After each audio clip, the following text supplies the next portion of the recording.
ഉറപ്പായിട്ടും ഒരു കുട്ടി ഇവൻ ഞാൻ എങ്ങനെയാ ഉണ്ടായെന്ന് ചോദിച്ചു കഴിഞ്ഞാൽ നമുക്ക് ഒറ്റയടിക്ക് പറഞ്ഞു കൊടുക്കാൻ പറ്റത്തില്ല. അറിയാവോ എങ്ങനെയാണ് കുഞ്ഞുങ്ങൾ ഉണ്ടാകുന്നത്? ഉറപ്പായിട്ടും. എന്തുകൊണ്ടാണ് കുട്ടിയോട് പറയാൻ പറ്റാതെ? നമ്മുടെ സമൂഹം ഒരു അശ്ലീലമായിട്ട് അതാണ് പ്രശ്നം. എന്റെ ജീവിതത്തിന് ലോകത്തിനെ പറ്റി ഞാൻ വ്യത്യസ്തമായി മനസ്സിലാക്കിയത് അത് ജനാധിപത്യപരമായിട്ടുള്ള ഒരു സമൂഹ നിർമ്മാണത്തിന് സഹായകരമാണെന്നുള്ള എന്റെ മനസ്സിലാക്കലാണ് മിണ്ടുന്നതിന് കാരണം. ഈ വായനയുടെ ഒരു ഇത് കുറഞ്ഞു വരികയാണെന്ന് ഈ ചെറുപ്പക്കാർക്കിടയിൽ ഇപ്പം സോഷ്യൽ മീഡിയയിലേക്കാണ് കൂടുതൽ വന്നുകൊണ്ടിരിക്കുന്നത്. അപ്പൊ ഈ ഇങ്ങനെയുള്ള പുസ്തകങ്ങളൊക്കെ വന്നു കഴിയുമ്പോൾ അതിനെങ്ങനെയാ സോൾവ് ചെയ്യാൻ പറ്റുക? കേൾക്കുകയും കാണുകയും ചെയ്യുന്ന വിഷ്വലായ ലോകം ഉണ്ടായത് കൊണ്ടാണ് വായന പറയുന്നത്. അല്ലാതെ കാളവണ്ടിയാണ് ഈ വായന. പഴയ കാലത്തെ ഒരു സാധനമാണ്. ഡേറ്റ എടുത്തിട്ട് വന്ന രാഹുൽ ഈശ്വരനെയാണ് ഒരു ഉത്തരം കൊടുക്കാതെ പറഞ്ഞു വിട്ടത്. അയാളുടെ വിശ്വാസത്തിന് അനുകൂലമായ ഡേറ്റ മാത്രമേ അയാൾ ഇവിടെ കൊണ്ടുവരത്തുള്ളൂ എന്നുള്ളത് എനിക്ക് അറിഞ്ഞോട്ടെ. പിന്നെ ഞാനെന്തിനാണ് അതിന്റെ വേണ്ടി ചർച്ച ചെയ്യേണ്ട ആവശ്യം? അധ്യാപകർ ശരിക്കും ഒരു സെർച്ച് എഞ്ചിൻ മാത്രം. അവർ കഴിഞ്ഞുപോയി. സെർച്ച് എഞ്ചിൻ ഒന്നും അല്ല. അവര് സെർച്ച് എഞ്ചിൻ ആകണമെന്നുണ്ടെങ്കിൽ അവർക്ക് ലോകത്ത് ഡിജിറ്റൽ ആയിട്ടുള്ള കാര്യങ്ങളെ പറ്റിയുള്ള അറിവ് വേണം. മൈത്രേയൻ പറയുന്ന കാര്യങ്ങളൊക്കെ ഓക്കെയാണ്, പക്ഷെ അതൊരു ജീവിതത്തിലേക്ക് അപ്ലൈ ചെയ്യാൻ ചെയ്തുകൊണ്ടിരിക്കുന്ന കാര്യം നിങ്ങൾക്ക് തുടരാതെ നിങ്ങൾക്കത് മാറ്റണമെന്നുണ്ടെങ്കിൽ നിങ്ങളുടെ ജീവിതം മുഴുവൻ മാറ്റണം. ഇപ്പൊ എവിടെ നോക്കിയാലും മൈത്രേയനാണ്. മൈത്രേയൻ ഇങ്ങനെ വർത്തമാനം പറഞ്ഞുകൊണ്ടേയിരിക്കുകയാണ്. മൈത്രേയന്റെ ആശയങ്ങൾ, മൈത്രേയനായിട്ട് പറയുന്ന കുറെ കാര്യങ്ങൾ. മൈത്രേയൻ ഇതുകൊണ്ട് ഉദ്ദേശിക്കുന്നത് എന്താണ് ഇപ്പൊ ഇങ്ങനെ പറയുന്നത് കൊണ്ടും? സത്യത്തിൽ ഞാൻ ഒന്നും ഉദ്ദേശിക്കുന്നില്ല. എന്നെ കാണാൻ വരുന്നവരോട് സംസാരിക്കുകയാണ് ഞാൻ ചെയ്തത്. അത് മറ്റുള്ളവർക്ക് പ്രയോജനപ്രദമായി മാറുന്ന കാരണം കൊണ്ട് കൂടുതൽ ആൾക്കാർ കാണുന്നിടത്ത് എത്തിച്ചേരുകയാണ്. ഞാനൊരു പ്ലാനും ചെയ്തിട്ട് ആരോടും സംസാരിക്കുന്നില്ല. അതുപോലെ തന്നെ എന്തെങ്കിലും സാധിച്ചെടുക്കുന്ന എന്തെങ്കിലും ഒരു യുക്തിയില്ല. ഒരു സാധനം ഞാൻ പറയുകയാണെങ്കിൽ ഞാൻ ജീവിച്ചു വന്ന ഒരു ലോകമുണ്ട്. അതിനകത്ത് സാമൂഹ്യ പ്രവർത്തനം എന്ന് പറഞ്ഞ് പ്രത്യേകിച്ച് നമ്മൾ ചെയ്യുന്ന ആ പ്രവൃത്തി ഞാൻ അവസാനിപ്പിച്ച 2005. പക്ഷെ അതിനുശേഷം എനിക്ക് കുറച്ച് എൻ്റെ ജീവിതത്തിന് ലോകത്തിനെ പറ്റി ഞാൻ വ്യത്യസ്തമായി മനസ്സിലാക്കിയതുണ്ട്. അത് ജനാധിപത്യപരമായിട്ടുള്ള ഒരു സമൂഹ നിർമ്മാണത്തിന് സഹായകരമാണെന്നുള്ള എൻ്റെ മനസ്സിലാക്കലാണ് മിണ്ടുന്നതിന് കാരണമായി. കുറച്ചുകൂടെ ഗുണപരമായിട്ട് മനുഷ്യർക്ക് ജീവിക്കാൻ പറ്റുമെന്ന് കണ്ടെത്തിയത് ഒരു സ്ഥലമുണ്ട്. ഞാൻ അനുഭവിക്കുന്ന ഒരു സ്വാതന്ത്ര്യമുണ്ട്. ചുറ്റുപാടിൽ ഇതേ മനുഷ്യർ ഇതേ ലോകത്ത് ഇവിടെ തന്നെ കഴിഞ്ഞുകൊണ്ട് വരുന്ന സമയത്ത് തന്നെ നമുക്കുണ്ടാകുന്ന ഒരു സ്വാതന്ത്ര്യമുണ്ട്. ആ സ്വാതന്ത്ര്യത്തിനെ ഒന്ന് പങ്കുവയ്ക്കാനായിട്ട് ആളുകൾ ചോദിക്കുമ്പോൾ പറഞ്ഞ് അങ്ങനെയാണത് വന്നത്. അതില് ഞാനൊരു പുസ്തകം എഴുതിയത് തന്നെ അങ്ങനെ സംഭവിച്ചത്. ഞാൻ പുസ്തകം എഴുതാനായിട്ട് ചിന്തിച്ചിട്ടേ ഇല്ലായിരുന്നു. ഞാൻ വെറുതെ സിംപിളി ലിവിങ് എന്ന് ഇംഗ്ലീഷിൽ പറയുന്ന രീതിയിൽ ജീവിച്ചുകൊണ്ടിരിക്കുന്ന സമയമായിരുന്നു. അപ്പൊ ഒരു ദിവസം ഈ ഷഹബാസമ്മന്റെ അവിടെ ഞാൻ അയാളുടെ സുഹൃത്താണ്. അപ്പൊ അയാളുടെ വീട്ടില് താമസിക്കാനായിട്ട് അയാളുടെ പാട്ട് കഴിഞ്ഞപ്പോ അവിടെ പോയി താമസിക്കാറുണ്ട്. ഗസലുകൾ ഒരു ഗസൽ സന്ധ്യ എന്നൊക്കെ പറയുന്ന കഴിഞ്ഞിട്ട് ഞാൻ അയാളുടെ വീട്ടിലേക്ക് പോവുകയാണ്. പോകുമ്പോൾ ഒരു സ്ത്രീയും അതിന്റെ കൂട്ടത്തിൽ വരുന്നുണ്ട്. അവരും പാട്ട് കേൾക്കാൻ വന്നതാണ്. ഷഹബാസിന്റെ കൂട്ടുകാരിയാണ്. അപ്പൊ അവിടെ വന്നപ്പോ ആകെ 2 മുറിയുള്ളൂ. അപ്പൊ ആ മുറിയില് ഒരു മുറി എനിക്ക് ഒരുക്കി തന്നിട്ട് അതിനകത്തൊരു ബെഡ് ഇട്ടിട്ട് അവര് അപ്പൊ ഒരു 12 മണിയൊക്കെ ആയപ്പോഴാണ് സംസാരം എല്ലാം കഴിഞ്ഞിട്ട് അപ്പൊ അവരവന്റെ വാതൊക്കെ വന്ന് ഇങ്ങനെ നിന്നിട്ട് എന്ത് ധൈര്യത്തിൽ ഞാൻ നിങ്ങളുടെ കൂടെ ഇവിടെ ഈ മുറി കിടക്കും എന്ന് ചോദിച്ചു. അപ്പൊ ഞാൻ പറഞ്ഞ സാധാരണ എന്നോട് ആളുകൾ പേടിയില്ലാതെ കിടക്കാൻ പറ്റുന്ന ഒരാളാണ് ഞാൻ എന്നൊക്കെ പറഞ്ഞിട്ടാണ് സംസാരിച്ചു തുടങ്ങി. എന്നിട്ട് സംസാരിക്കുമ്പോൾ ഞാൻ അറിയാതെ ഞാൻ ജീവിച്ചു വന്ന ഇപ്പൊ ചെയ്യുന്ന കാര്യങ്ങളൊക്കെ ഇങ്ങനെ സംസാരിച്ചു. അപ്പൊ കുറെ ചോദ്യങ്ങളൊക്കെ നല്ല ഇന്റലിജന്റ് ആയ ചോദ്യങ്ങളാണ് ആ സ്ത്രീ ചോദിച്ചത്. അപ്പൊ അങ്ങനെ ചോദിച്ചപ്പോ ഞാനതിങ്ങനെ പറഞ്ഞ് അപ്പൊ ഒരു സ്ഥലം കഴിഞ്ഞപ്പോ അവർ പറഞ്ഞു നിങ്ങൾക്ക് ഇതൊക്കെ ഒന്ന് എഴുതി പ്രസിദ്ധീകരിക്കരുത് എന്ന് ചോദിച്ചു. അപ്പൊ ഞാനും ആലോചിച്ചു അത് ശരിയാണ്. ഇതൊക്കെ എനിക്ക് പുതിയ തരത്തിലാണ് ഞാൻ അതൊക്കെ മനസ്സിലാക്കുന്നത്. അപ്പൊ അതൊന്ന് എഴുതി പ്രസിദ്ധീകരിക്കാമെന്ന് വിചാരിക്കുന്നതാണ് ഒന്ന്. അടുത്തത് ഒരു സുഹൃത്ത് ഞാൻ തിരുവനന്തപുരത്ത് ഇരിക്കുന്ന സമയത്ത് അതിന് ഇത് കഴിഞ്ഞിട്ട് 1 മാസം തന്നെ ആയിട്ടില്ല. അപ്പൊ ഒരു വശത്ത് ഈ ഒരു പുസ്തകത്തിനെ പറ്റിയുള്ള ഒരു സങ്കല്പം എന്റെ മനസ്സിൽ നിൽക്കുമ്പോൾ ഒരു കൂട്ടുകാരൻ വന്നിട്ട് ചോദിച്ചു നമുക്ക് 2 പേർ കൂടെ ഒരു പുസ്തകം എഴുതരുതോ? അപ്പൊ ഞാൻ ഇത് ഓർമ്മ വന്നു. അപ്പൊ ഞാൻ പറഞ്ഞു നമുക്ക് എന്നാ എഴുതാം. അപ്പൊ അയാൾ ഞാൻ പറഞ്ഞൊരു കാര്യം ചെയ്യും, നിങ്ങൾ കുറെ ചോദ്യം എഴുതും, നമുക്കിത് എന്താണ് എഴുതണമെന്ന് ആലോചിക്കുന്നത്. അപ്പൊ അയാൾ ഒരു 10-35 ചോദ്യം എഴുതും. അപ്പൊ ഞാനതിങ്ങനെ വായിച്ചു നോക്കിയിട്ട് ഒരു 10-15 ചോദ്യം കൂടെ ഞാൻ ചേർത്ത് ഒരു 60 ചോദ്യം നമ്മളുണ്ടാക്കി. അതിനിങ്ങനെ ആ ചോദ്യങ്ങൾക്ക് മറുപടി എഴുതുന്നവർ പറയുന്ന പോലെ ഞാൻ പറഞ്ഞ്. അപ്പം അദ്ദേഹത്തിന്റെ പേര് വിന്നി എന്നാണ്. സംസാരിച്ചത് വനജ എന്ന് പറയുന്ന ഒരു സ്ത്രീയായിരുന്നു. അപ്പൊ ഇവർ രണ്ടുപേരും ഇങ്ങനെ പറയും, പിന്നെ എഴുതിയെടുക്കുക ചെയ്തു. ഞാൻ പറയുന്നത് ഇങ്ങനെ എഴുതിയെടുക്കുക. എന്നിട്ട് അത് കൊണ്ടുപോയി DTP അടിച്ചു കൊണ്ടുവരും. അപ്പോൾ നമ്മളത് വെറുതെ ഇങ്ങനെ വായിക്കാം. അപ്പോൾ ഒരു 3-4 ദിവസം കൊണ്ട് നമ്മളൊരു 100-120 പേജോളം ഈ ചോദ്യത്തിനെല്ലാം ഉത്തരം എഴുതി. ചെറിയ 1.5 പേജ് 2 പേജൊക്കെ ഉള്ള ഉത്തരങ്ങളാണ്. അപ്പൊ പിന്നെ പറഞ്ഞു, നമുക്ക് ഒരു കൂട്ടുകാരനുണ്ട്, അയാൾ തമിഴ്നാട്ടിൽ താമസിക്കുകയാണ്, അയാളുടെ പേര് ഷൗക്കത്ത് എന്നാണ്. അവിടെ പോയാൽ അയാൾക്ക് ഈ പുസ്തകമൊക്കെ ഉണ്ടാക്കുന്നതും പ്രിന്റ് ചെയ്യുന്നത് അങ്ങനെയുള്ള പണികളൊക്കെ ഉണ്ട്, വിഷയങ്ങളൊക്കെ അറിയുന്ന ആളാണ്, നമുക്ക് അയാളോട് സംസാരിക്കണം. അങ്ങനെയാണ് ഷൗക്കത്ത് എന്ന് പറഞ്ഞ ഒരു കൂട്ടുകാരൻ്റെ അടുത്ത് ഞങ്ങൾ രണ്ടുപേരും കൂടെ പോയിന്ന്. അപ്പൊ അയാളാണെങ്കിൽ മലയാളം DTP ഒക്കെ ചെയ്യുന്നു. അയാൾക്ക് അതിന്റെ ISM എങ്ങാണ്ട് പറഞ്ഞിട്ടുള്ളൊരു ആ സമയത്തെ ഒരു ഇതാണ് ടൈപ്പിംഗ്. അപ്പൊ അതെല്ലാം എന്റെ, അപ്പൊ അയാൾ ഇങ്ങനെ പറഞ്ഞു, ഇതിനകത്ത് നിറച്ച അക്ഷരത്തെറ്റാണ് DTP അടിച്ചവര് നിറച്ച അക്ഷരത്തെറ്റ് ഉണ്ട്, അതുകൊണ്ട് നമുക്കത് കറക്റ്റ് ചെയ്യണം, ഞാനിത് പഠിപ്പിച്ചാൽ. അപ്പൊ ഞാൻ പറഞ്ഞു, എനിക്ക് ടൈപ്പ് ചെയ്യാൻ അറിഞ്ഞൂടാ, മലയാളം അറിഞ്ഞൂടാ, ഇംഗ്ലീഷ് അറിയാം. അയാൾ പറഞ്ഞ പഠിക്കാനൊന്നും പാടൊന്നുമില്ല, 2 ദിവസം കൊണ്ട് പഠിക്കാൻ പറ്റുമെന്നൊക്കെ പറഞ്ഞ അക്ഷരമൊക്കെ നമ്മളെ കാണിച്ചു തന്നു. അതിന്റെ ഒരു പേപ്പറുണ്ട്, അത് മുന്നേ വെച്ചിട്ട്. അപ്പൊ ഞാൻ ഒരു 3-4 ദിവസം കൊണ്ട് ഞാനത് അങ്ങ് പഠിച്ചു. അപ്പൊ ഞാനിങ്ങനെ കറക്റ്റ് ചെയ്യുന്നതിനോടൊപ്പം ഒരു വാക്ക് ചേർക്കുക, ഒരു വരി ചേർക്കുക, ഇങ്ങനെ ചെയ്യാന്ന് പറയും. ഒരാഴ്ച കഴിഞ്ഞപ്പോഴത്തേന് ഞാൻ ഒരു പാരഗ്രാഫ് എഴുതി ചേർക്കുന്ന തരത്തില് കൂടുതൽ ഇങ്ങനെ ചേർത്ത് തുടങ്ങി. അപ്പം അയാൾ പറഞ്ഞു, നമുക്കൊരു മാസം കഴിഞ്ഞിട്ട് നമുക്ക് ഒന്നിച്ചൊന്നിരിക്കാം. അപ്പൊ കുറെ സബ്ജക്റ്റ്, അപ്പൊ നമ്മൾ ഇതിനെ ഈ ചോദ്യോത്തരങ്ങൾക്ക് പകരം ചാപ്റ്റർ പേരിടാന്ന് പറഞ്ഞു. അങ്ങനെ ഞങ്ങൾ 3 പേരും കൂടെ അവരൊരു സെറ്റ് പേരൊക്കെ അങ്ങ് കിട്ടും. അപ്പൊ ഞാനത് പിന്നെ ഒന്ന് കറക്റ്റ് ചെയ്ത് അങ്ങനത്തെ ഒരു ചാപ്റ്ററൊക്കെ ഡിവിഷനാക്കി അങ്ങനെയാണ് ഉണ്ടായത്. അത് കഴിഞ്ഞിട്ട് ഞാനിത് ഇങ്ങനെ ചെയ്തുകൊണ്ടിരുന്നു. ഞാൻ ഇങ്ങനെ വായിക്കുമ്പം ഈ ചോദ്യത്തിന് ഇങ്ങനെ ഒരു പ്രശ്നമുണ്ട്, അല്ലെങ്കിൽ ഇങ്ങനെ ഒരു ഉത്തരം പറയുമ്പോൾ ഇന്ന പോലെ ഒരു പ്രോബ്ലം ഉണ്ട്, അങ്ങനെ എഴുതിക്കൊണ്ടിരുന്നു. അടുത്ത തവണ ഞങ്ങൾ 1 മാസം കഴിഞ്ഞ് കാണുമ്പോഴത്തേന് 200 പേജുള്ള ഒരു പുസ്തകമായിട്ട് മാറി. അപ്പോൾ അവർ വായിച്ചിട്ട് പറഞ്ഞ്, ഇത് വേറൊരു കാര്യമാണ് നിങ്ങൾ എഴുതിയിരിക്കുന്നത്, ഇത് ഇങ്ങനെ ഇതുവരെ ആരും എഴുതിയിട്ടില്ലാത്ത ഒരു സാധനമാണ് എഴുതിയിരിക്കുന്നതെന്നൊക്കെ പറഞ്ഞ് അപ്പൊ എൻകറേജ് ചെയ്ത് സംസാരിക്കുകയും ഞാൻ അതിനകത്ത് എഴുതുകയും ചെയ്തു. അപ്പോൾ ഞാൻ DC കിഴക്കേ മുറിയെ തൊട്ട് പരിചയമുണ്ട്, ഇപ്പൊ രവിയും പരിചയമുണ്ട്. ഇപ്പൊ രവി ഫേസ്ബുക്ക് ഫ്രണ്ടാണ്. അപ്പൊ ഞാനൊക്കെ ഒരു മെസ്സേജ് അയച്ചു, ഞാനൊരു പുസ്തകം എഴുതിയാൽ നിങ്ങൾ പബ്ലിഷ് ചെയ്യുമെന്ന് ചോദിച്ചു. അപ്പൊ അയാൾ പറഞ്ഞ് പബ്ലിഷ് ചെയ്യാം, ശ്രീകുമാറിനെ ഏൽപ്പിച്ചാൽ മതി. അപ്പൊ ഞങ്ങൾ ഇതൊന്ന് വായിച്ചൊന്ന് കറക്റ്റ് ചെയ്ത് ശ്രീകുമാറിനെ കാണാൻ പറ്റും. അവിടെ ചെന്ന് അവര് വേറൊരു ഫോർമാറ്റിലാക്കി എന്നോട് തന്ന്, ഇനി എന്തെങ്കിലും എഴുതുവാണെങ്കിൽ ഇതിനകത്ത് എഴുതിയാൽ മതി എന്ന് പറഞ്ഞിട്ട് തന്നു. അപ്പൊ ഞാൻ അത് വെച്ചിട്ട് ചെയ്തുകൊണ്ടിരുന്നു. അങ്ങനെ ആ പുസ്തകം എഴുതുന്നത് തന്നെ ഈ ഒരു കൂട്ടുകാരുടെ ഇത് കൊണ്ട് മാത്രമല്ല, ഞാനൊരു പുസ്തകം എഴുതണമെന്ന് പോലും അങ്ങനെ വിചാരിച്ചിട്ടേ ഇല്ലായിരുന്നു. ഈ വായനയുടെ ഒരു ഇത് കുറഞ്ഞു വരികയാണെന്ന് ഈ ചെറുപ്പക്കാർക്കിടയിൽ ഇപ്പം സോഷ്യൽ മീഡിയയിലേക്കാണ് കൂടുതൽ വന്നുകൊണ്ടിരിക്കുന്നത്. അപ്പൊ ഈ ഇങ്ങനെയുള്ള പുസ്തകങ്ങളൊക്കെ വന്നു കഴിയുമ്പോൾ അതിനെങ്ങനെയാണ് സോൾവ് ചെയ്യാൻ പറ്റുക? വായനയുടെ കുറവെന്ന് പറയുന്നത് കേൾക്കാൻ. പണ്ട് ഞാനിപ്പം 2ാമത്തെ പുസ്തകം ഇപ്പൊ എഴുതുന്നില്ല പറയുക ചെയ്ത്. ഇപ്പൊ ഇയാളോട് സംസാരിക്കുന്നതിലാണ് ഓഡിയോ വിഷ്വലാണ്, ഡിജിറ്റൽ ബുക്കാണ്.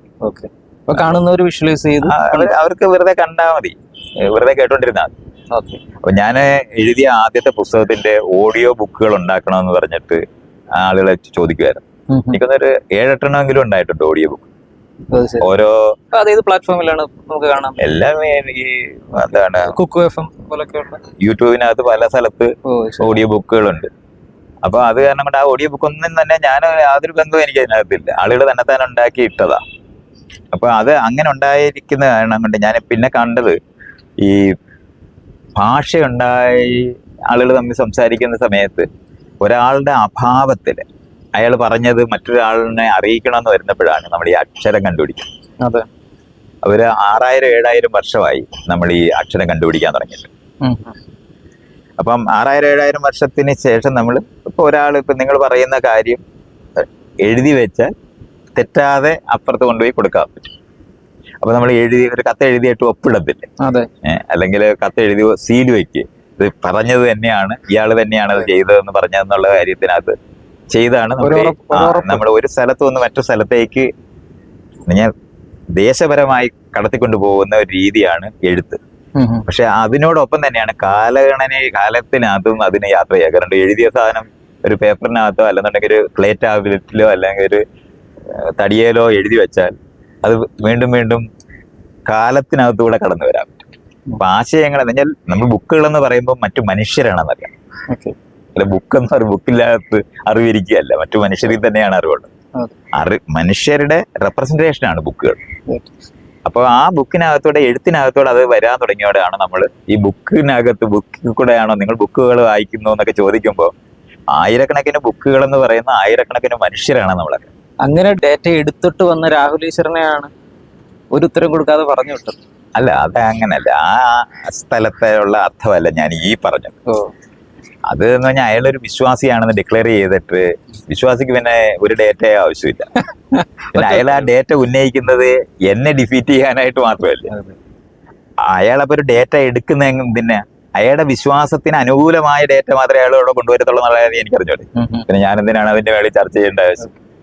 അപ്പൊ അത് സയന്റിസ്റ്റുകളുടെ ആണെന്ന് പറയുന്ന കാരണം കൊണ്ടൊന്നും കാര്യമില്ല. കാരണം ഈ വിശ്വാസിക്ക് അനുകൂലമായ ഡേറ്റ മാത്രമേ അയാൾ എടുക്കുകയുള്ളൂ, അല്ലാത്തൊക്കെ അയാൾ വിടും. അപ്പൊ അതുകൊണ്ട് അയാൾ ഏത് സയന്റിസ്റ്റിനെയും കോട്ട് ചെയ്താലേ ആ സയന്റിസ്റ്റിനെ ഉപേക്ഷിക്കുക എന്നുള്ളത് മാത്രമേ എനിക്ക് ചെയ്യേണ്ട കാര്യമുള്ളൂ. കാരണം ഇയാൾ വിശ്വാസിയല്ലേ. പിന്നെ അയാളുടെ ഡേറ്റ എനിക്ക് എന്തിനാണ്? അയാളുടെ പഠനം എന്തിനാണ്? അയാൾ ലോകത്തെ ആര് പഠിച്ചത് പറഞ്ഞാലും അയാളുടെ ചിന്താഗതിക്ക് സഹായകരമായ ഡേറ്റയും സാധനമായിട്ട് അയാൾ വരുവുള്ളൂ എന്ന് എനിക്കറിഞ്ഞോട്ടെ. അപ്പൊ നമുക്ക് അതിന്റെ ആവശ്യമില്ല. മറ്റേങ്ങനല്ലോ ഒബ്ജക്റ്റീവായിട്ട് നമ്മളൊരു വിഷയം സംസാരിക്കുകയാണെങ്കിൽ മാത്രമാണ് അത്. അതുകൊണ്ടാണ് അത് വരുന്നത്. അപ്പൊ ഞാൻ ആ വശമല്ല ഇപ്പൊ പറയുന്നത്. നമ്മൾ ഈ എങ്ങനെയാണ് ഈ ഭാഷയൊക്കെ രൂപപ്പെട്ടു വന്ന് നമ്മൾ വാക്കുകളിനകത്തൂടെ പറഞ്ഞിരുന്നത്. അപ്പൊ ഇയാളുടെ ചോദ്യം എന്ന് പറയുന്നത് കുട്ടികൾ എന്ത് ചെയ്യുന്നു എന്നുള്ള ചോദ്യത്തിനകത്താണ് ഞാൻ ഈ വരുന്നത്. എഴുതി ബുക്കുകളിലാക്കുക, അല്ലെങ്കിൽ സ്റ്റോൺ ടാബ്ലറ്റിലാക്കുക, അല്ലെന്നുണ്ടെങ്കിൽ ക്ലേയിലാക്കുക എന്നൊക്കെ പറയുന്ന സാധനങ്ങളെല്ലാം കഴിഞ്ഞാണ് പേപ്പറൊക്കെ നമ്മൾ കണ്ടുപിടിച്ചാണ് നമ്മളിപ്പോ ചെയ്യുന്ന തരത്തിൽ ബുക്കാക്കിയത്. അപ്പം ബുക്ക് സ്റ്റോർ ചെയ്യാനും സൂക്ഷിക്കുക എന്ന് പറയുന്നതെല്ലാം നമ്മുടെ ഇതുപോലുള്ള പ്രശ്നങ്ങളുണ്ടായി. അത് പ്രിന്റ് ചെയ്ത് വെച്ചിരിക്കുന്ന സാധനം ചെതിൽ കയറി പോവും, ഫംഗസ് പിടിച്ചു പോവും, വെറുതെ ഇരുന്ന് പൊടിഞ്ഞു പോവും. ഫംഗസ് ഒന്നും പിടിക്കാതെ തന്നെ പ്രായം കൊണ്ട് തന്നെ കാലം മാറുന്ന അനുസരിച്ചിട്ട് പേപ്പറുകളെല്ലാം പൊടിഞ്ഞു പോകും. അപ്പൊ ഇതെല്ലാം മറികടക്കാനായിട്ടുള്ള മെക്കാനിസങ്ങളൊക്കെ കണ്ടുപിടിക്കാൻ വേണ്ടി മൈക്രോ ഫിലിംസിലൊക്കെ ഉണ്ടാക്കുന്ന തരത്തിലേക്ക് ലൈബ്രറികളെല്ലാം മാറുന്നുണ്ട്. അത് കഴിഞ്ഞിട്ടാണ് ഇന്റർനെറ്റ് വരുന്നത്. അപ്പോഴാണ് നമുക്ക് സ്റ്റോർ ചെയ്യുന്ന മെക്കാനിസം എന്ന് പറയുന്നത് ഡിജിറ്റലായിട്ട് ചെയ്യാൻ പറ്റുമെന്ന് കണ്ടുപിടിക്കുന്നത്. ആ കണ്ടുപിടിച്ച സ്ഥലത്ത് ആണ് ഇന്നത്തെ കുട്ടികൾ മുഴുവൻ. അപ്പം നിങ്ങളുടെ അടുത്ത് വന്ന് നിങ്ങൾ പറയുന്നത് ഒരു വള്ളി പുള്ളി തെറ്റാതെ വേറെടുത്ത് പോയി പറയാനുള്ള കഴിവായിരുന്നു ആദ്യം മനുഷ്യർക്കുള്ളത്. അതിനായിരുന്നു നമ്മൾ ഓർക്കുക. അപ്പൊ ഇയാൾക്ക് എല്ലാം പറയുന്നത് ഓർമ്മയുണ്ടോ എന്നുള്ള ഈ പരീക്ഷയ്ക്കൊക്കെ ചോദിക്കുന്ന ഇതാണ്. അക്ഷരം കണ്ടുപിടിക്കുന്നതിനുള്ള മുമ്പുള്ളതാണ് വാമൊഴി എന്ന് നമ്മൾ പറയുന്നത്.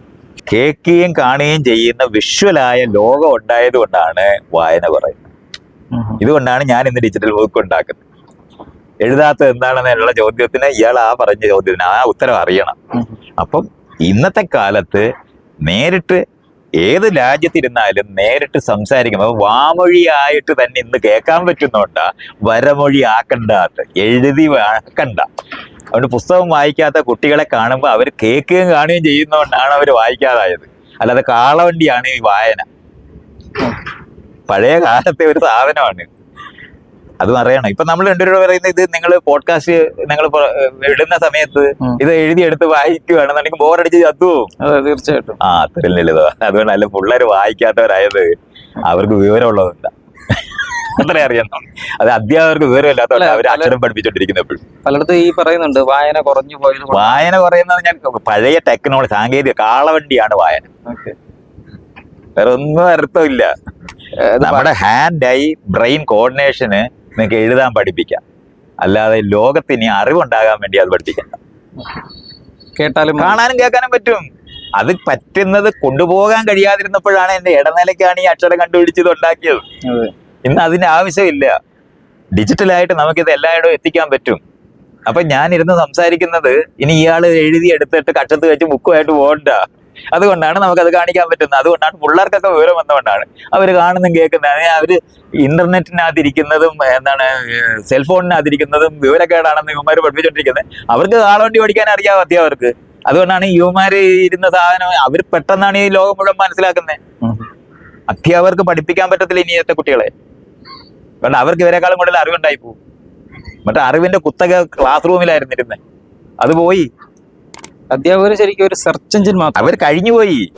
സെർച്ച് എഞ്ചിനൊന്നും അല്ല അവര്. സെർച്ച് എഞ്ചിൻ ആകണമെന്നുണ്ടെങ്കിൽ അവർക്ക് ലോകത്ത് ഡിജിറ്റൽ ആയിട്ടുള്ള കാര്യങ്ങളെ പറ്റിയുള്ള അറിവ് വേണം.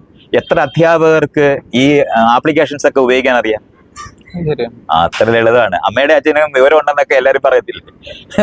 സെൽഫോൺ കൊടുത്തിട്ട് അതിനകത്ത് ആപ്ലിക്കേഷൻ ഒന്ന് വർക്ക് ചെയ്യാനെന്ന് പറഞ്ഞ് ഒരു രക്ഷയില്ലാതായിപ്പോ. അതുകൊണ്ടാണ് ലോകം മാറിപ്പോയി, പുതിയ സാങ്കേതിക വിദ്യ വന്ന് അത് പഠിച്ച് അതിനനുസരിച്ച് പെരുമാറാൻ പറ്റുന്ന അധ്യാപകരുണ്ടാകേണ്ടതുണ്ട്. അല്ലാതെ പഴയ പരീക്ഷ എഴുതിപ്പിക്കുന്നതും കാണാ പഠിപ്പിക്കുന്നതും അല്ല വിദ്യാഭ്യാസം. ഈ മൈത്രേയൻ പറയുന്നത് ചിലർക്ക് മനസ്സിലാകാത്തത് കൊണ്ടാണ് അവർ എതിർത്ത് സംസാരിക്കുക. ഇല്ലെങ്കിൽ രണ്ട് രീതിയിലും സംഭവിക്കാം. ഒരു കാര്യം മനസ്സിലാകാത്തതുകൊണ്ട് എതിർക്കുന്ന സ്ഥലം ഉണ്ടാകാം. മറ്റൊന്നുള്ളത് അവര് അവര് ഞാൻ പറയുന്നത് മനസ്സിലാകുന്നവരാണ്. പക്ഷെ അവർക്ക് നഷ്ടം ഉണ്ടാകുന്ന അറിവാണ് ഞാൻ പറയുന്നത് തിരിച്ചറിയും. അവർക്ക് നമ്മളുമായിട്ട് സഹകരിക്കാൻ പറ്റത്തില്ല. അത് സിമ്പിളായിട്ട് ഞാൻ പറയാം. അതെ, ഞാൻ ദൈവത്തിനെ പറ്റിയൊക്കെ ആൾക്കാരോട് സംസാരിക്കുകയൊക്കെ ചെയ്യുന്ന സമയത്ത് ആ വിഷയം പറയുമ്പോൾ അവിടെ ശാന്തി, ആ ശാന്തിക്കാരനായിട്ട് ആ പൂജാരിയായിട്ട് ഒരു അമ്പലത്തിൽ നടത്തുന്ന ആളിനെ സംബന്ധിച്ചോളം ആ അറിവ് അയാൾക്ക് പ്രയോജനമല്ല. ആളുകൾ കൊണ്ടുവന്ന് കാണിക്ക ഇടുന്നതോ അല്ലെങ്കിൽ ഇയാളുടെ കയ്യിൽ വെച്ച് കൊടുക്കുന്ന പണം വരാതിരിക്കുന്നതിനുള്ള കാര്യമാണ് ഞാൻ പറയുന്നതായി കാണാൻ പറ്റും. അപ്പൊ നമുക്ക് തോന്നി ശാന്തിക്കാർ മാത്രമേ എതിർക്കത്തുള്ളൂ തോന്നുന്നു. അങ്ങനല്ല. ഒരു അമ്പലവും പള്ളിയൊക്കെ ഉണ്ടെന്നുണ്ടെങ്കിൽ അതിന്റെ ചുറ്റിനും ചായക്കട നടത്തുന്ന ഒരാളാണ്. ചായക്കടക്കാരനറിയാം ഈ അമ്പലത്തിലെ ആള് വന്നിട്ടാണ് അയാളുടെ ചായക്കട നടക്കുന്നത്. അപ്പൊ അയാൾക്ക് പെട്ടെന്ന് തന്നെ മനസ്സിലാവും ഇത് ഇയാൾ മുമ്പോട്ട് പറയാൻ പോയ ഈ സ്ഥാപനത്തിൽ ആള് വരുന്ന പറയും. അപ്പൊ അയാൾ എതിർക്കും. ഉത്സവത്തിന് പിച്ചാത്തി വയ്ക്കുന്നതിനും തുണി വയ്ക്കുന്നവരും ആൾക്കാരുണ്ട്. അവർക്ക് പെട്ടെന്ന് കാണാൻ പറ്റും ഇത് അപകടമാണെന്നറിയാം. അപ്പൊ ഒരു അമ്പലത്തിലോ പള്ളിക്കോ ചുറ്റിനോ ഉണ്ടാകുന്ന ഉത്സവങ്ങളുമായിട്ട് ബന്ധപ്പെട്ട് നിൽക്കുന്ന വലിയ കച്ചവട സ്ഥലങ്ങൾ അവര് മുഴുവൻ എതിരാവും. നമ്മുടെ ഫ്രണ്ടിൽ കൃപാസനമൊക്കെ. അതെ, അതുകൊണ്ടാണ് അവര് നമ്മൾ ഡയറക്റ്റ് ആയിട്ട് നമുക്ക് അവരുമായിട്ട് നമുക്ക് ഒരു നമ്മൾ പറയുന്നതിനകത്ത് അവർക്ക് എതിരൊന്നും ഇല്ല. പക്ഷെ അവരുടെ വരുമാന മാർഗത്തിന് തടസ്സമായിട്ട് വരുന്ന അറിവാണ് ഈ പറയുന്നതെന്ന് കാണാൻ പറ്റും. പക്ഷെ ഇപ്പൊ ഈ കൃപാസനം എന്നൊക്കെ പറയുന്നത് ഉടമ്പടി എടുക്കുക, ഇല്ലെങ്കിൽ ദൈവത്തിനെടുക്കുക, മാതാമൃതാനന്ദമയി, ഇല്ലെങ്കിൽ അവരൊക്കെ ചെയ്യുന്ന കുറെ കാര്യങ്ങളുണ്ടെന്ന് പറയുന്നുണ്ട്. അല്ലെങ്കിൽ ഞങ്ങൾക്ക് പോകുമ്പോൾ ഞങ്ങൾക്ക് അവിടുന്ന് സമാധാനം കിട്ടുന്നു എന്ന് പറയുന്നുണ്ട്. അത് ഈ എല്ലാവരോടും നമ്മൾ പറഞ്ഞു കഴിഞ്ഞാൽ അത് അങ്ങനെയാണ് അവരുടെ വായിൽ വീഴുന്നത്. ഞാൻ പറയുന്നത് ആളുകൾക്ക് ഒരു ലെജിറ്റിമേഷൻ വേണം. ഈ സമാധാനം ആളുകള് മലയുടെ സൈഡിൽ പോയി ഇന്ന് സമാധാനം ഉണ്ടാക്കത്തില്ലേ? കടപ്പുറത്തെ ആൾക്കാർ പോകുന്നത് എങ്ങനെയാണ്? അതെ, അവിടുന്ന് എന്തുവാണ് എല്ലാം സമാധാനം കിട്ടും. പാർക്കിൽ പോയിരിക്കത്തില്ലേ? സമാധാനം കിട്ടും. കാരണം നമ്മൾ എവിടെയാണോ ജീവിച്ചുകൊണ്ടിരിക്കുന്നിടത്ത് ആ സംഘർഷഭരിതമായ സ്ഥലത്തു നിന്ന് മാറിയിരിക്കുന്ന സമയത്ത് സമാധാനം മനുഷ്യർക്ക് കിട്ടും. അപ്പൊ അതിനുള്ള അരങ്ങാണ് ഈ സ്ഥലങ്ങളെല്ലാം ഉണ്ടാക്കിയിട്ടുള്ളത്. അതുപോലെ തന്നെ ഒരാൾക്ക് പറയാനായിട്ടുള്ള വിഷമങ്ങളുണ്ടാവും. ആ പറയുന്നത് കേൾക്കാനുള്ള ആളുകൾ വേണം. പക്ഷെ 90% പേരും നമ്മൾ പറയുന്നത് കേട്ടാൽ അത് വേറെ ആളുകളോട് പറഞ്ഞു കളിക്കും. ഗോസിപ്പ് ചെയ്യുന്ന ഒരു പ്രശ്നം മനുഷ്യർക്കെല്ലാം ഉണ്ട്. ഇപ്പൊ വേലിക്ക് നിന്ന് വേണ്ടുന്നവർക്ക് സമാധാനം ഉണ്ടാവും. കാരണം ഒരു കൗൺസിലിംഗ് അവിടെ നടക്കുന്നതാണ്. അങ്ങോട്ടും ഇങ്ങോട്ടും സംസാരിക്കുന്ന വഴി അവരുടെ കോമൺ പ്രശ്നങ്ങളൊക്കെ കാണുകയൊക്കെ ചെയ്യും. പക്ഷെ അവർ പോയി വേറൊരാളോട് അവരുടെ ഏറ്റവും പ്രിയപ്പെട്ട ആരോടും പറയരുതെന്ന് പറഞ്ഞിട്ടായിരിക്കും പറയുന്നത്. പക്ഷെ അവരുടെ ഏറ്റവും പ്രിയപ്പെട്ട ആരോടും പറയരുതെന്ന് പറയുന്നുണ്ടാവും. ഒരു 10 ദിവസം കഴിയുമ്പോഴത്തേനും നാട്ടിൽ മുഴുവനും ഇവർ പറഞ്ഞത് വരും. ഈ ഒരു റിസ്ക് ഉണ്ട് നമ്മൾ ഒരാളോട് സംസാരിക്കാം. അതേ സമയത്ത് നമ്മളിപ്പോ അമ്പലത്തിലും പള്ളിയിലും ഇരുന്ന് നമ്മൾ സംസാരിക്കുകയാണെങ്കിൽ ഇതെങ്ങും പരക്കത്തില്ല. കാരണം ഇങ്ങോട്ടൊന്നും മിണ്ടുന്നില്ലല്ലോ. അപ്പോൾ നമ്മുടെ മനസ്സിലുള്ളത് പറഞ്ഞു തീർക്കാനായിട്ട്, കരഞ്ഞു തീർക്കാനായിട്ടുള്ള ഇടമായിട്ട് അത് നിൽക്കുന്നതുകൊണ്ടാണ് ആശ്വാസം ഉണ്ടാകുന്നത്. അതുപോലെ ഈ മൈത്രേയൻ ഇങ്ങനെ പറയുന്ന കുറേ കാര്യങ്ങൾ കുറേ ആൾക്കാർക്ക് മനസ്സിലാകുന്നുണ്ട്. ഉറപ്പായിട്ട് കാര്യം അതിന് ഉദാഹരണം എന്ന് പറഞ്ഞു കഴിഞ്ഞാൽ മൈത്രേയൻ്റെ ഈ വീഡിയോകൾ തന്നെയാണ്. കാര്യം വെച്ച് കഴിഞ്ഞാൽ ഇപ്പോൾ യൂട്യൂബിൽ ഇഷ്ടം പോലെ വീഡിയോ ആണ്. അതിന് നല്ല വ്യൂവേഴ്സ് ഉണ്ട്. അത് മൈത്രേയൻ്റെ വാക്കുകൾ കേൾക്കണം, കാണണം എന്ന് പറയുന്ന ആൾക്കാരാണത്. പക്ഷെ അവർക്ക് ഇത് കണ്ടിട്ട് ഈ മൈത്രേയൻ പറയുന്ന കാര്യങ്ങളൊക്കെ ഓക്കെയാണ്. പക്ഷെ അതൊരു ജീവിതത്തിലേക്ക് അപ്ലൈ ചെയ്യാൻ അവർക്ക് ഭയങ്കര ബുദ്ധിമുട്ടാണ്. ഞാൻ പലരോട് സംസാരിച്ചപ്പോൾ ഞാൻ ഉത്തരം പറഞ്ഞു കഴിഞ്ഞ കാര്യം തന്നെ ഇയാൾ വേണ്ടി ചോദിക്കുന്നത്. അമ്പലത്തിനും പള്ളിയിലെ ചുറ്റിനും ആൾക്കാർ കച്ചവടം നടത്തിക്കൊണ്ടിരിക്കുന്ന ആൾക്കാർക്ക് മനസ്സിലാകാത്തത് കൊണ്ടല്ല. അവരത് പ്രാക്ടീസ് ചെയ്യാൻ തുടങ്ങി കഴിഞ്ഞാൽ കടപൂട്ടണ്ടേ? അല്ല, ഞാൻ പറഞ്ഞ അതല്ല. പല കാര്യങ്ങളിലും ഇപ്പം അവരിതൊക്കെ ഫോളോ ചെയ്യെങ്കിലും വിവാഹത്തിലും മരണം ഇതാണ്. അത് തന്നെയാണ് ഞാൻ വീണ്ടും പറഞ്ഞത്. നിങ്ങൾ ചെയ്തുകൊണ്ടിരിക്കുന്ന കാര്യം നിങ്ങൾക്ക് തുടരാതെ നിങ്ങൾക്കത് മാറ്റണമെന്നുണ്ടെങ്കിൽ നിങ്ങളുടെ ജീവിതം മുഴുവൻ മാറ്റണം. ആ സ്ട്രഗിളാണ് അവരുടെ പ്രശ്നം. ഇപ്പൊ ഞാൻ കച്ചവടം ചെയ്യുന്നവരുടെ അതേ പ്രശ്നം തന്നെയാണ്. വീട്ടിനകത്ത് നാട്ടുകാരെ മുഴുവൻ വിളിച്ച് നടത്തുന്ന വിവാഹത്തിന് വരുന്ന ചെലവും കാര്യങ്ങളും എല്ലാം ചെയ്യാനായിട്ട് കാശൊക്കെ ഉണ്ടാക്കിയിരിക്കുന്ന ആളിനോട് ഇത് വളരെ സിമ്പിളായ ഒരു കാര്യമാണ്, നിങ്ങളുടെ ഇണയെ നിങ്ങൾ തിരഞ്ഞെടുത്ത് രജിസ്റ്റർ ചെയ്താൽ പോരെന്ന് പറയുമ്പോൾ ഈ ഉത്സവം പോലെ നടത്തണമെന്ന്, കല്യാണം നടത്തണമെന്ന് ആഗ്രഹിച്ചിരുന്ന ആളിനെ സംബന്ധിച്ചോളം അത് അങ്ങനെ എടുക്കാൻ ഒക്കത്തില്ല. മാത്രമല്ല കഴിഞ്ഞ കല്യാണത്തിന് ഇയാൾ കൊണ്ടുപോയി അവിടെ ഒരു 100 കല്യാണത്തിന് ഇയാൾ കൊണ്ടുപോയി ഒരു 200 രൂപ സംഭാവന കൊടുത്തിട്ടുണ്ട്. ആ ആളുകളെല്ലാം തിരിച്ചു കൊണ്ട് തരേണ്ടതുണ്ട്. അപ്പൊ ഇവിടെ ഇയാൾ ഈ കല്യാണ ചെലവ് കുറയ്ക്കുക, ഈ കല്യാണം നടത്തണ്ടെന്ന് പറഞ്ഞാൽ അയാൾ ആ വരുമാനം മുഴുവൻ പോവെന്ന അർത്ഥം. ഇതാണ് പ്രശ്നം ഞാൻ പറയുന്നത്. ഇത് കച്ചവടക്കാരനും വീട്ടുകാരനും എല്ലാം പ്രശ്നമാണ്. അപ്പം 500 പേരുടെ മുന്നിൽ ഞാനിത് ചെയ്യണമെന്ന് ആഗ്രഹിക്കുന്ന, സ്റ്റേജിൽ ഇരിക്കാനുള്ള കൊതിയുള്ള മനുഷ്യരുണ്ട്. ഈ വസ്ത്രമൊക്കെ ധരിച്ച് സ്വർണമൊക്കെ ഉപയോഗിച്ചിരിക്കുന്ന ഒരാളായിട്ടിരിക്കാനുള്ള കൊതിയുള്ളവരുണ്ട്. അതാണ് നമ്മുടെ മോഡലിലുള്ളത്. അപ്പൊ അത് ചെയ്യാൻ പറ്റാത്ത കാര്യമാണ് ഇയാൾ പറയുന്നുണ്ടെങ്കിൽ എടുക്കാൻ ഒക്കത്തില്ല. ഒത്തിരി ഫാക്ടേഴ്സാണ് ഇതൊക്കെ. അതേസമയത്ത് കുട്ടിക്കാലത്ത് തൊട്ട് ഈ തരത്തിലുള്ള സ്വപ്നങ്ങളും കാര്യങ്ങളും പറയാതെ പഠിപ്പിക്കാതെ വരുന്ന ആളുകളെ സംബന്ധിച്ചോളം അവർക്ക് വളരെ പെട്ടെന്ന് ഞാൻ പറയുന്നത് കേൾക്കാൻ പറ്റും. അവർക്ക് മാറാൻ പറ്റും. അപ്പം ഇപ്പൊ എന്താണ്, ധനച്ചെലവില്ലാതെ ചെയ്യുന്നത് അവരുടെ തന്നെ ഒരു തീമായിട്ടിരിക്കുന്നവന് പെട്ടെന്ന് ഞാൻ പറയുന്നത് ഉടനെ മനസ്സിലാവും, ചെയ്യാനും പറ്റും. അല്ലാതെ എല്ലാവർക്കും ചെയ്യാൻ പറ്റാത്തവരായതുകൊണ്ടല്ല. അല്ല, അതിനകത്ത് വേറൊരു ഇതെന്ന് വെച്ച് കഴിഞ്ഞാൽ ഇപ്പൊ നമ്മുടെ ഈ മൈത്രേന്റെ വീഡിയോയിൽ തന്നെ ഞാൻ കേട്ടിട്ടുണ്ട്, ഒരു കുട്ടി ജനിച്ചൊരു ഇത്ര വയസ്സ് വരെ ഏകദേശം 100 മുതൽ 300 ചോദ്യം വരെ ഒരു ദിവസം ചോദിക്കാൻ പറ്റുന്ന രീതിയിലാണ് ഒരു കുട്ടിയുടെ ബ്രെയിൻ എന്നുള്ള രീതിയിൽ കേട്ടിട്ടുണ്ട്. പക്ഷെ ആ കുട്ടി ഞാൻ എങ്ങനെയാ ഉണ്ടായെന്ന് ചോദിച്ചു കഴിഞ്ഞാൽ നമുക്ക് ഒറ്റയടിക്കോ ഇല്ലെങ്കിൽ ചെമ്പരത്തിയുടെ ചേതമൊക്കെ വെച്ചിട്ട് നമുക്കൊന്നും പറഞ്ഞു കൊടുക്കാൻ പറ്റത്തില്ല. കാര്യം നമ്മൾ അവിടെ ശരിക്കും പറഞ്ഞു കഴിഞ്ഞാൽ അത് നീ വലുതാകുമ്പോൾ പഠിച്ചോളൂ എന്ന് പറയുമ്പോൾ അതൊരു അവനെന്തോ ഒരു തെറ്റാണ്, ഇല്ലെങ്കിൽ വേറെന്തോ സംഭവമാണെന്ന് വരുത്തി തീർക്കുന്ന ഒരു സംഗതിയുണ്ട്. എനിക്കും ഒരു 3 മക്കളുണ്ട്. അപ്പം മക്കളെ എന്നോട് ചോദിച്ചതാണ്, എനിക്കത് എങ്ങനെ ഉത്തരം കൊടുക്കണമെന്ന് അറിയത്തില്ല. ഞാൻ എങ്ങനെയാണ് ഉണ്ടായത്, ഇല്ലെങ്കിൽ ഈ പ്രോസസ്സിനെ കുറിച്ച് എങ്ങനെയാണ് നമ്മൾ പറഞ്ഞു കൊടുക്കാൻ പറ്റും ഒരു മാതാപിതാക്കൾക്ക് ഇന്ന് കീറാമുട്ടിയായിട്ട്? എന്തുകൊണ്ടാണ് പറയാൻ പറ്റാതിരിക്കുന്നത്? അത് എങ്ങനെ പറഞ്ഞു കൊടുക്കണമെന്നുള്ളത് അതെ പറഞ്ഞു. എന്തുകൊണ്ടാണ്, എങ്ങനെ ഇയാൾക്ക് അറിയാവോ എങ്ങനെയാണ് കുഞ്ഞുങ്ങൾ ഉണ്ടാകുന്നത്? ഉറപ്പായിട്ടും. എന്തുകൊണ്ടാണ് കുട്ടിയോട് പറയാൻ പറ്റാതെ? നമ്മുടെ സമൂഹം ഒരു അശ്ലീലമായിട്ട് അതാണ് പ്രശ്നം. അല്ലാതെ ഇയാൾക്ക് അറിഞ്ഞുകൂടാത്ത പറയാൻ പറ്റാത്തോട്ടല്ല. അത് തന്നെയാണ് ശ്ലീലോ അശ്ലീലോ എന്ന് പറയുന്ന സാധനത്തിനകത്ത് ഇയാൾ കുടുങ്ങിക്കിടക്കുന്നതുകൊണ്ടാണ് ഇയാൾക്കത് പറയാൻ പറ്റാത്തത്. ലോകത്തെ എത്രയോ ജീവികള് ഇവിടെ പ്രസവിച്ചും മുട്ടയിട്ടും കുഞ്ഞുങ്ങളെ ഉണ്ടാക്കുന്നില്ലേ? ഇയാൾ അത് പറഞ്ഞു കൊടുത്തിട്ട് ഇതുപോലെ തന്നെയാണ് സ്ത്രീയും പുരുഷനും ബന്ധമുണ്ടാക്കി കുഞ്ഞുണ്ടാക്കുന്ന പറയുന്നതിന് ഒരു പാടുമില്ല.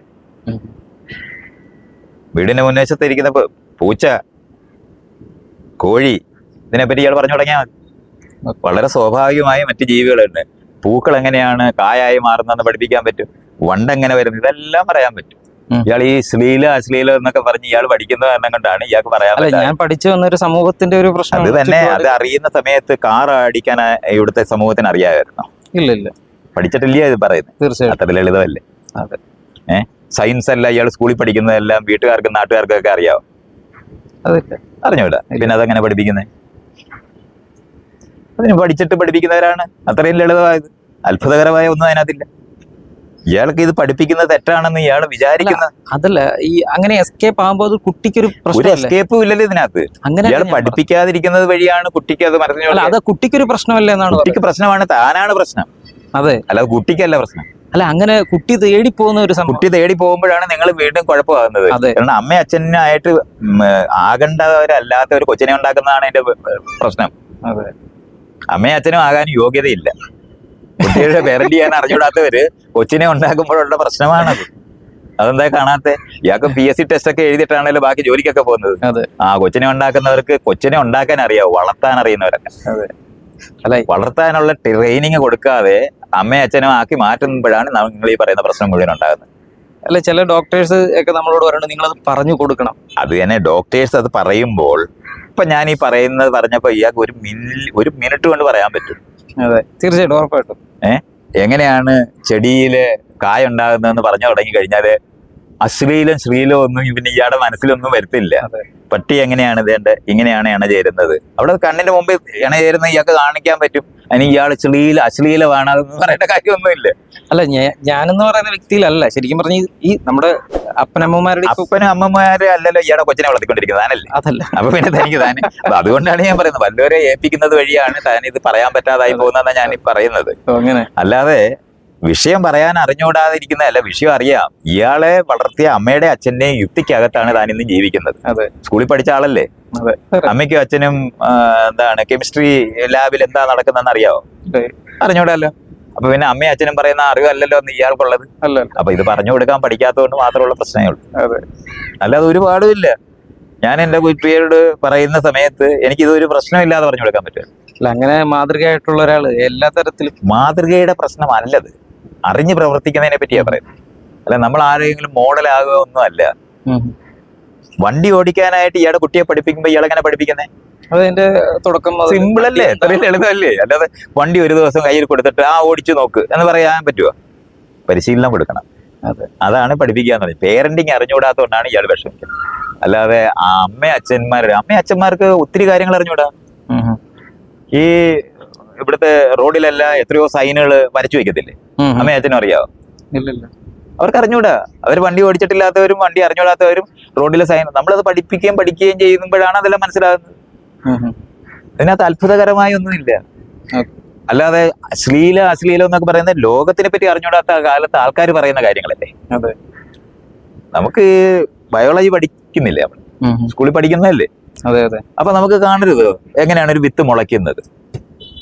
അപ്പൊ ഈ വിത്ത് മുളയ്ക്കുന്നത് പോലെയാണ് നമുക്ക് മറ്റേ മുട്ട വിരിയുന്നത്. ഇതെല്ലാം നമുക്ക് പറയാൻ പറ്റും. ഇതിങ്ങനെ പറയുന്നതിന്റെ കൂട്ടത്തിലാണ് മനുഷ്യരുടെ കാര്യം പറയുമ്പോൾ ഒന്നും തോന്നത്തില്ല. ഒരു അശ്ലീലോ ഒന്നും അവിടെ ഇല്ല. പിന്നെ ഇതൊക്കെ നമുക്ക് യഥാർത്ഥത്തിൽ വിഷയങ്ങൾ അറിഞ്ഞൂടാത്ത ഇവിടെ മതവിശ്വാസികള് ലൈംഗികത പാപമാണെന്ന് പഠിപ്പിക്കുന്ന കാരണം കൊണ്ടാണ് താൻ ഈ കുടുങ്ങിപ്പോയത്. വേറെ ഒരു കാര്യമില്ല. രണ്ടുപേര് ഇണചേരുന്ന സമയത്ത് അവർക്ക് സ്വകാര്യത വേണം എന്ന് മറ്റുള്ളവരുടെ വിചാരം കൊണ്ടാണ് അവർ നമ്മൾ പ്രൈവറ്റ് എന്ന് പറയുന്നത് സ്വകാര്യമായിരിക്കാൻ, അത് അവർക്ക് സ്വാതന്ത്ര്യം അനുഭവിക്കാൻ വേണ്ടിയാണ്. അല്ലാതെ തെറ്റായത് കൊണ്ടല്ല. അത് ഈ ലോകത്തിനെ പറ്റിയുള്ള അറിവില്ലാത്ത മനുഷ്യന്മാർ ലോകത്തിനെ പറയാനും പഠിപ്പിക്കാനും ചെയ്യുന്നപ്പോഴാണ് അതിങ്ങനെ ആയിപ്പോയി. അല്ലാതെ ഒരു വിഷയവും നമുക്ക് പറയാൻ പറ്റാത്തതില്ല. ലോകത്തിന് ജീവന്റെ ഏറ്റവും കേന്ദ്രമാണ് ലൈംഗികത. അത് പറയാൻ പറ്റാതായി പോയി. അങ്ങനെ വേറെ ആളുകളെ മറ്റാൾക്കാർ ഉപയോഗിക്കുന്ന ലോകം ഉണ്ടായതുകൊണ്ടാണ് അതങ്ങനെ പറയാൻ പറ്റാതെ പോയി. അപ്പൊ അവരത് ചെയ്യുന്നത് അവരത് ചെയ്യരുതെന്നും ജീവിക്കരുതെന്നും മറ്റുള്ളവർ പറയുന്നത് കൊണ്ടാണ് നമുക്കത് പറയാൻ പറ്റാതായി പോയി. അല്ലാതെ അതിനകത്ത് അശ്ലീലോ ഒന്നുമല്ല.